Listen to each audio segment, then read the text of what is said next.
This is a follow-up to a video I recently posted on YouTube. In that video, I outlined my explanation for the phenomenon of consciousness and how it evolved.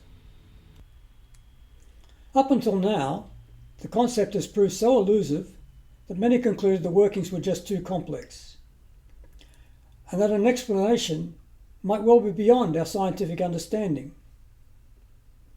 But what if the mechanism of consciousness was in fact a simple one, hiding in plain sight? Why has this search gone on for so long? And why have so many great minds failed so miserably? In this presentation, I want to review the current state of play in consciousness research. But I'm going to begin with a 5-minute summary of my own explanation of consciousness. For an in-depth explanation, you'll need to watch my earlier video. To begin, my preference is to use the verb form of the concept rather than the noun. When we use the noun consciousness, we're defining it as a state of mind, and that tends to make things a little more abstract. If instead I say, I am conscious of something, the meaning is crystal clear. If I ask you, are you conscious of this object? It is a simple yes or no question. No will answer, I'm not sure. It'd be like saying, I'm not sure if I'm awake or asleep. In this sense, notice that the words conscious and aware mean the same thing. If you're conscious of something, you are aware of it, and vice versa. If I had to distinguish between the two, I would say conscious implies greater focus, whereas aware can be more generalized. I can be aware of my surrounds, but I can only focus on a particular feature at any one time. And that fits with the ordinary English meanings of the words. But the distinction is an important one for us. Coming back to the statement, I am conscious of something. There is a person who is conscious, and there is a something that we are conscious of. Put another way, there is data, and there is a mind which receives the data. The data can be anything detected by the senses, visual, auditory, or somatosensory, or it can be something sourced internally, like a thought or a feeling. In our brainstem, we have a cluster of neurons called the reticular activating system, or RAS. All incoming sensory data and all our current thoughts and feelings are being fed into this system every waking moment of our lives. And what the RAS does is select a tiny subset from the millions of incoming bits of information. The RAS is our focusing mechanism. This data subset is then relayed to other parts of the brain for processing. If there was no RAS, the processing parts of the brain would simply be overwhelmed with data. Every variable added to an equation makes solving that equation exponentially more difficult. Consciously, we can only process one thing at a time. So if the RAS is the brain mechanism providing the data, what are the areas receiving the data? The data were received and processed by several brain regions simultaneously. But the area of most interest to us is here, at the front of the brain. If we are looking for a person in the brain, the most likely location is the prefrontal cortex, or PFC, shown here in blue. The diagram shows the filtered data from the RAS arriving at the cortex. The prefrontal cortex is the primary location for abstract thinking, language, and voluntary movement. After receiving data over a long period, processing that data and acting upon it, the PFC starts to conceive of itself as a person. I am an observer, I am a thinker, and I am an actor. In contrast, consider what is not conscious. Basically, everything else that is going on in the brain and the nervous system. The regulation of heartbeat, temperature, digestion, complex sensory processing, and just staying upright. Even the processing going on in the prefrontal cortex itself is unconscious. Essentially, all we are consciously aware of is the data itself as it arrives at the cortex. As soon as the processing of the incoming data begins, it is lost to conscious sight. Its place is taken by the next dataset arriving from the RAS at the cortical gate. Consciousness is a stream endlessly flowing from moment to moment throughout our waking life. Yet we think our thoughts are conscious. Why is that? Going back to our RAS diagram and looking at the inputs on the left, we see that thoughts form part of the data feed to the RAS. But thinking is a process that involves possibly hundreds of thousands of computations every second. It would be impossible to send back a full report on what took place. And such a report would be totally useless. It would just get in the way of other incoming information. Somehow, the clever cortex is able to send us back a lightning-quick summary of what just took place. It would be like sending us a simple flow diagram, instead of sending back the full algorithmic script. Like the RAS, the PFC seems to filter out all but the bare basics to provide a digestible dataset. This thought summary arrives at the RAS as new data. It completes a neural loop, which began with the data being sent from the RAS and concluded with feedback from the PFC. In the result, our conscious brain is like a brain within the brain. It is connected to the rest of the brain, but the data flow is all in one direction. There is no backflow. If the conscious mechanism wasn't quarantined in this way, the filtered data from the RAS could easily be corrupted. And on the flip side, the conscious mind is barred from interfering with the body's regulation.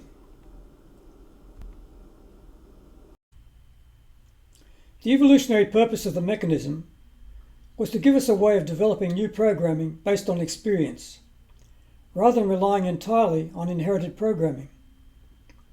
So long as there is no current emergency, the conscious mind is free to experiment and roam, while the rest of the brain runs our inherited life-critical programming. Simple, right? So why has it taken so long to get this far? To begin, we don't even have a definition of consciousness we can agree upon. This is what Wikipedia has to say in its introduction to the topic of consciousness. Wikipedia found about 40 different meanings attributed to the term and concluded that the prospects for reaching any single, agreed-upon, theory-independent definition appear remote. Based on the disparate range of research, notions and speculations, Wikipedia wonders even whether the right questions are being asked. One researcher, Dr. Robert Lawrence Kuhn, has attempted to categorize the over 200 competing theories and philosophies. Here's the chart from his Landscapes of Consciousness paper. Professor Susan Blackmore, a long-time consciousness researcher, produced a short video a few years back which nicely summarizes the issues current researchers are trying to address. And in the commentary which follows, I will take her commentary as a starting point, and I'll use her headings. The first question Professor Blackmore asks is, how can the physical brain give rise to subjective experience? Let's respond to that with a similar question. How does a television create an image on a screen? It takes light data, converts it to a binary code, and uses that code to excite an array of electrons on a screen. In the same way, the brain takes data from the retina, converts it to neural code, and uses that code to activate a neural representation of the retinal data. The prefrontal cortex, where the self lives, interprets the data and gives it meaning, based on comparisons with similar past experiences. It is this processing of the data by the perceived self that gives rise to the conscious visual experience. A lot of the difficulty in understanding consciousness arises out of other mysteries. Here are 3 mysteries I have wrestled with over the years. First, why am I confined to this body? My conscious self seems to be separate from my physical body. Why can't my mind move about independently? And how did I end up in this body and not in someone else's? Can the conscious me outlive the physical me? My second mystery. I know I can move my limbs consciously, but I don't know how I do it. How do we form an intention? And what is it that takes intention beyond simple thought or wishing? My third mystery. Why can't I observe my own thoughts while I am thinking them? And why is it so hard to trace my thoughts back? I now have explanations for these mysteries. First, our conscious self is generated by the physical body and cannot be detached from it. The second and third mysteries arise due to the brain's limited capacity for processing. The pathway from thought to movement involves thousands upon thousands of computations every second. There is no way we could consciously observe that processing in real time. And even if we could, it would be of no value to us. Consciousness exists to help us respond to novelty and the unexpected. It is not there for us to second guess everything the brain does so well unconsciously. Clearly, we don't need to know what code our brains are running any more than we need to know the algorithms our phones or computers are running. We can explore these mysteries in greater depth on another day. The important thing is we now have an explanation for the conscious parts of the processing. So long as we have the big picture, we don't need to know the exact details of the unconscious processing that goes on in between. We know the inputs and we know the outputs. We should be able to write our own algorithms to artificially simulate those unconscious processes. Let's move on to Dr. Blackmore's second heading. What is it like to be a bat? This question was the title for a paper by the philosopher Thomas Nagel, published in 1974. Nagel chose the example of a bat randomly for the purposes of illustration. He argued that you can never come up with an explanation, a physical explanation, for the inexperience of a bat, because there is only one point of view to work with, and that is the point of view of the bat. Objectivity requires considering multiple points of view. Clearly, it would be impossible for anyone else to formulate a view of the bat's inner experience. Now, if that was all Nagel was saying, you have to wonder why it took him over 200 pages to say it. Without question, consciousness is the very definition of subjective experience. Undeniably, it is difficult to provide objective proof for any theory of consciousness. But science is not philosophy. Science does not deal in absolutes, and it has many ways of testing a theory or a hypothesis. Psychology is properly considered a science, and neuroscientists have ways of correlating changes in the brain with subjective experience. If a person suffers from some form of brain damage, for example, they may be able to give a subjective account of the changes in their experience. And if enough individuals report the same change, science is able to draw conclusions based on the probabilities. In the same way, the law, in court cases, relies on corroboration in testing the truth of witness statements. Of course, it helps the people, unlike bats, able to talk about their experiences. If that was all there was to Nagel's paper, all would be fine and good. But the real problem came later. Nagel used the expression, "There is something it is like to be a bat." For some reason, consciousness researchers love this expression. And Dr. Blackmore states that, quote, "it has become the closest thing we have to our definition in consciousness studies," end of quote. And it's true. Researchers started coming up with sayings like, "there is something that is like to feel pain," or "there is something that is like to see red." But this is not a definition, and these are nonsense statements. It is just like defining Zen Buddhism as the sound of one hand clapping. The expression simply serves as an excuse for the lack of a definition. It is like saying, "it's right on the tip of my tongue, but I can't quite describe it." The word like requires a comparison of two things. Even if a bat could talk, it could not tell us what it is like to be a bat, because it has no other experience to compare it with, other than its own experience as a younger bat. If someone tells us something tastes like chicken, it is useful for us, one, if that person is familiar with more tastes than we are, and two, that we have a shared experience of some of those tastes. If they just said, there is something that the taste is like, it wouldn't be very helpful. Our next heading, qualia. This is a philosophical concept dating back to the 19th century. The word was derived from the Latin word meaning of what kind, and is taken as referencing the qualitative aspects of our experience, or the things which make up our experience. The most common example offered is the redness of red. This is, of course, meaningless, and, not surprisingly, the qualia concept has generated endless philosophical attempts to better explain or understand it. We know red by contrasting it with colours of different wavelengths.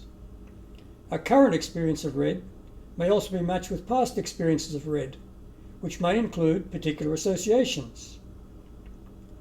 My suggested explanation of visual experience is that we have an internal neural screen or monitor which displays data in patterns matching the cells of the retina, and similarly internal speakers for sound data, an internal skin for touch, and so on. There are other ways the brain could do it. Ultimately, we don't need to know how the brain does it. We can already program artificial intelligence, or AI, to perceive the world more accurately than we do. I believe that AI could also perceive the data consciously with the right circuitry and programming. Next heading, the philosopher's zombie.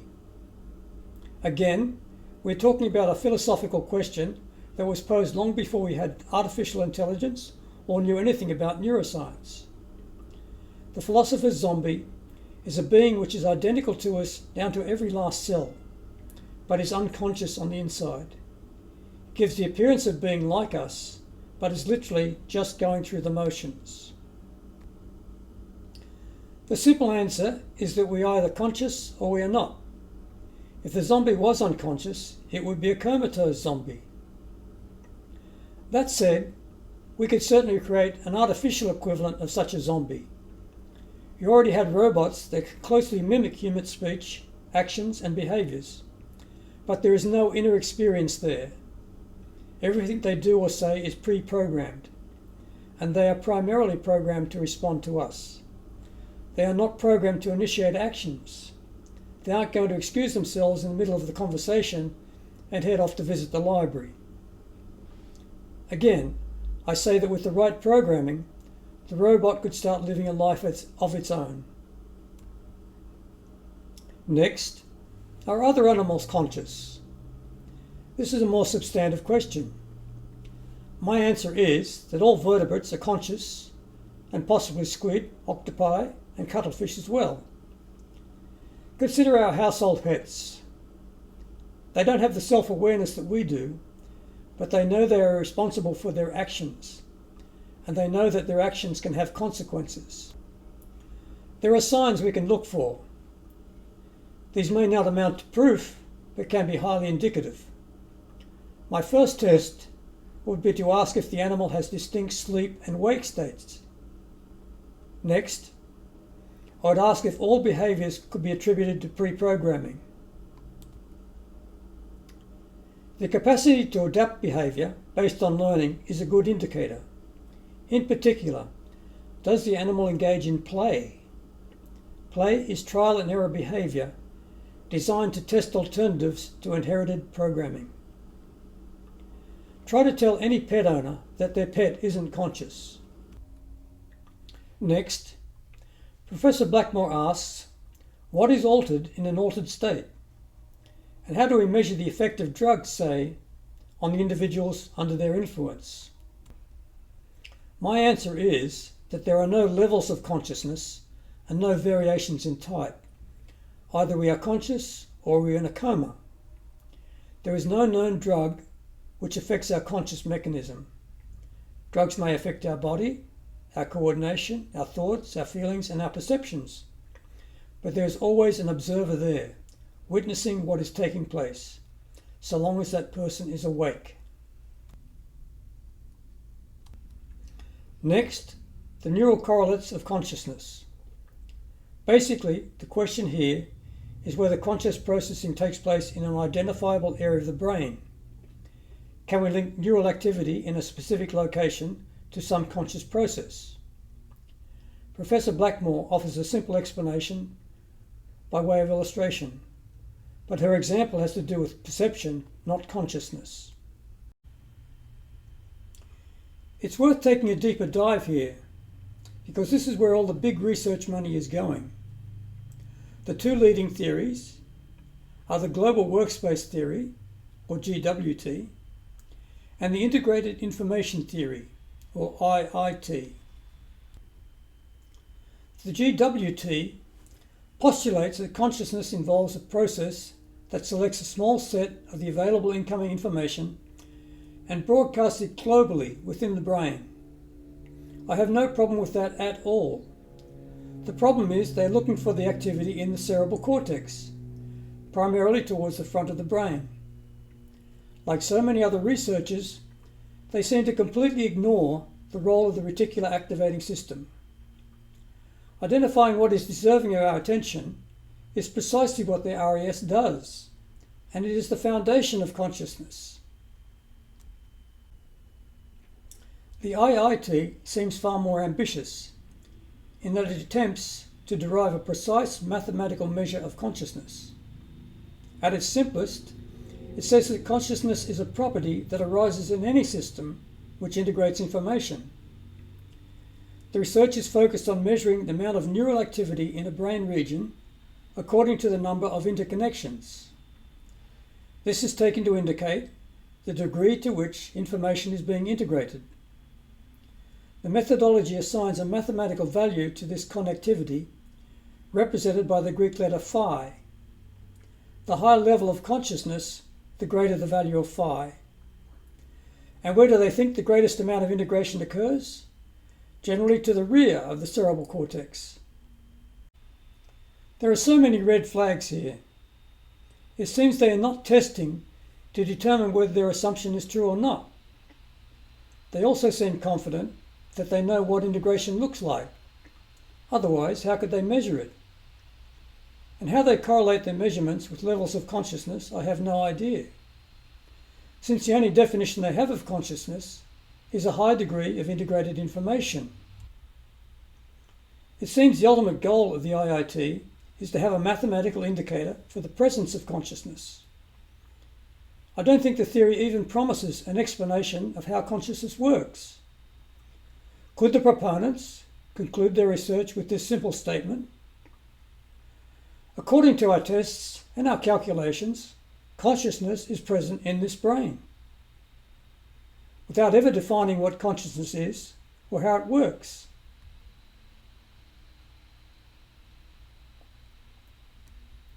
Not surprisingly, the research is controversial. In 2023, 100 consciousness researchers started a major debate when they signed a letter claiming that IIT was pseudoscience.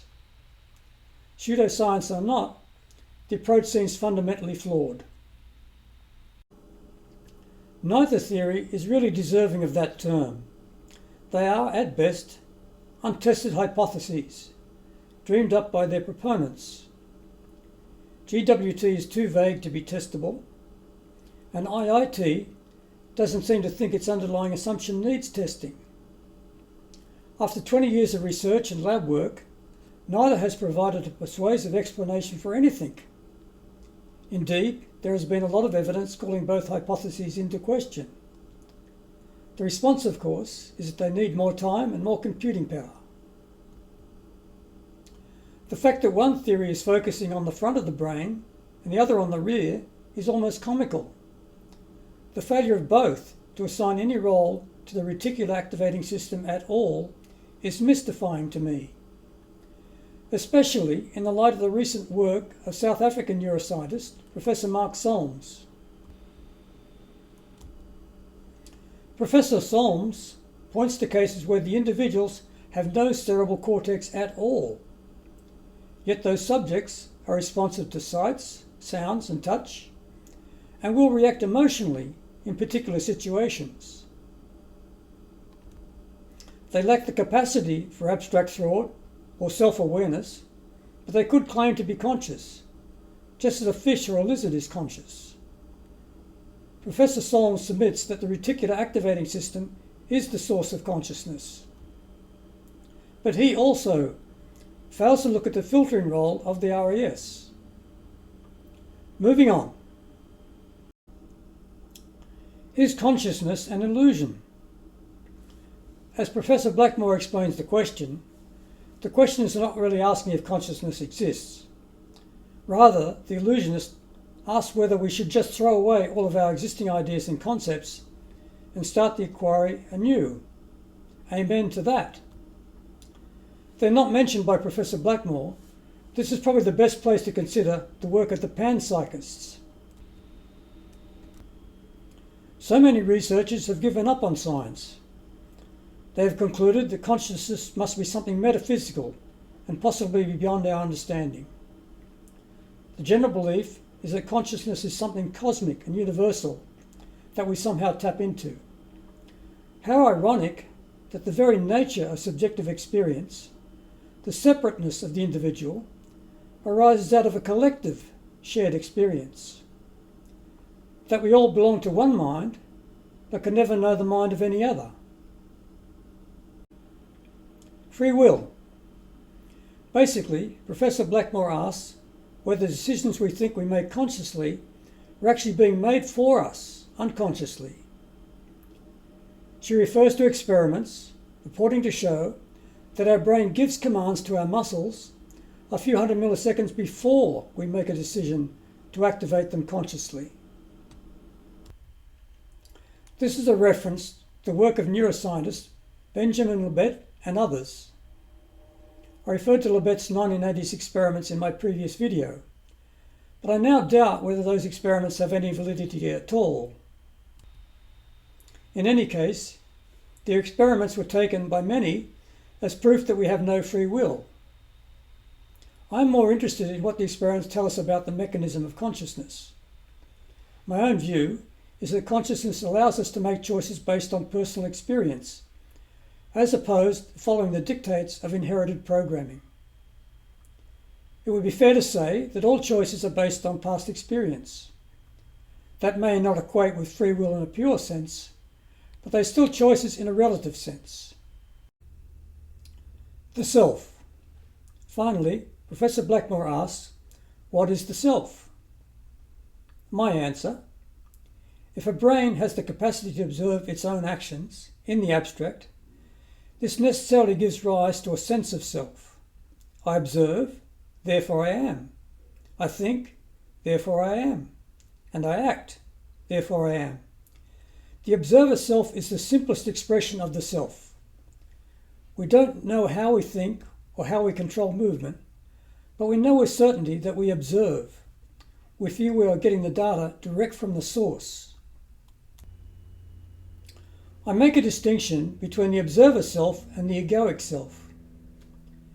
Based on the feedback we get from others, our brains conclude that we have certain characteristics. So we accumulate a collection of self-identifiers. I am smart, I'm good at dancing, I like sweets, and so on. I don't think the brain tries to combine all these identifiers into a cohesive whole. The ego is just a disparate collection of self-identifiers. But the core self, the true self, has no identifiers and no characteristics. It is simply the observer. Professor Blackmore concludes with the question, who am I? To which I answer, I am the observer, the conscious witness to all things. Such is the current state of play in consciousness research. I do acknowledge that some researchers are doing good work and advancing our knowledge of higher brain functions. But they seem stuck in their specialties. no one is getting the big picture. The data is all there. It just needs to be pieced together in the right way. And this is what I claim to have done. I have a clear definition of consciousness, and I have a hypothesis that is testable, at least in part. I don't believe anyone else could make this claim. I recommend you watch my earlier video and let me know what you think. I am planning further videos. Topics will include the challenge of objective proof, other conscious states, including meditation and dreaming, and some rules for consciousness. Thank you.